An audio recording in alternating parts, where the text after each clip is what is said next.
আসসালামু আলাইকুম রহমতুল্লাহ। সুপ্রিয় শিক্ষার্থীবৃন্দ, ভিন্ন রকম পাঠশালায় সকলকে স্বাগতম।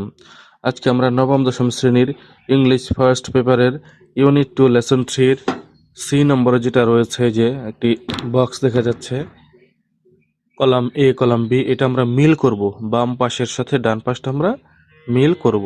বন্ধুরা, তোমরা যদি এই লেসনের পিডিএফ কপি ডাউনলোড করতে চাও তাহলে ডেসক্রিপশন বক্স চেক করতে পারো। আর অন্যান্য লেসনের ভিডিওগুলো পেতে চাইলেও ডেসক্রিপশন বক্সের ভিতরে প্লে লিস্টের লিঙ্ক দেওয়া আছে, সেখান থেকে দেখে আসতে পারো। তো চলো আমরা এই সি নম্বর আলোচনা শুরু করি।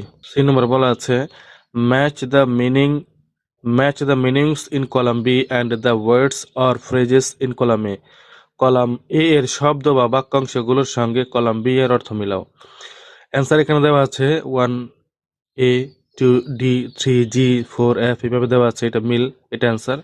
এখন এর বিস্তারিত জানবো আমরা। অর্থাৎ 1 নম্বর ছিল সানস রেডিয়েশন, সূর্যের বিকিরণ, এটার সাথে মিলবে। এ নম্বরে energy that is transmitted from the sun in the form of rays or waves or particles. সূর্য থেকে রশ্মি, তরঙ্গ বা কণার আকারে যে শক্তি প্রেরিত হয়। তাহলে সূর্যের বিকিরণ কি? সূর্য থেকে রশ্মি, তরঙ্গ বা কণার আকারে যে শক্তি প্রেরিত হয় সেটাই হচ্ছে সূর্যের বিকিরণ। 2 নম্বরটি ছিল কি?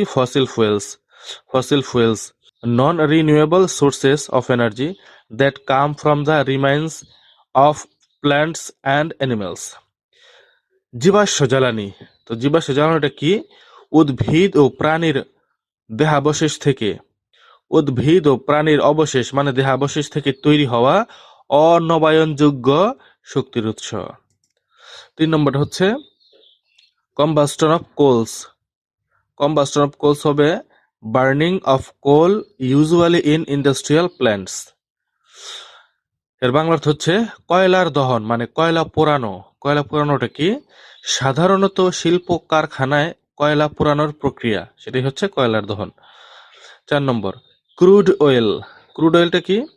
এটার সাথে মিলবে কোনটা? ক্রুড অয়েলের সাথে A naturally occurring unrefined petroleum product that can be refined to produce usable products such as diesel, gasoline, heating oil, jet fuel, kerosene, etc.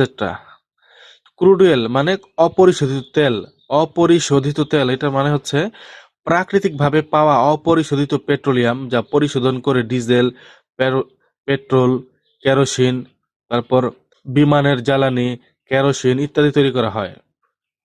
5 number raw materials কাঁচামাল। র মেটেরিয়ালসের সাথে কোনটা মিলবে? A basic material or substance used in the production or manufacturing of goods. Raw materials এটার মানে হচ্ছে কাঁচামাল। তো কাঁচামালটা কি?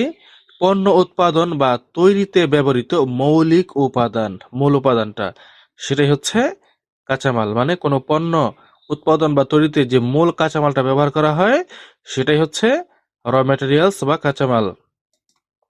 6 নম্বর হচ্ছে ডিফরেস্টেশন। এটার সাথে মিলবে intentional destructions or removal of trees and other vegetations for agricultural, commercial, housing or firewood use. তো এটার বাংলা অর্থ হচ্ছে বন উজাড়। ডিফরেস্টেশন মানে বন উজাড়। বন উজাড়টা কি? কৃষি, বাণিজ্য, বসবাস বা জ্বালানির জন্য ইচ্ছাকৃতভাবে গাছ ও অন্যান্য উদ্ভিদ ধ্বংস বা অপসারণ, এটাই হচ্ছে বন উজাড়। 7 নম্বর হচ্ছে ফটোসিনথেসিস। এটার সাথে মিলবে the process used by plants to convert light energy captured from the sun to chemical energy. Photosynthesis এটার মানে হচ্ছে সালোক সংশ্লেষণ।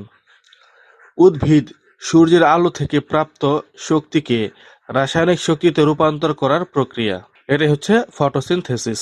বন্ধুরা, আমরা এই সি নম্বরটা জানলাম। যদি তোমাদের এই ভিডিওটি ভালো লেগে থাকে একটি লাইক দাও এবং পরবর্তী ভিডিও সবার আগে পাওয়ার জন্য চ্যানেলটি সাবস্ক্রাইব করে বেল আইকনটি অন করে দাও। সবাই ভালো থাকবে। আল্লাহ হাফেজ।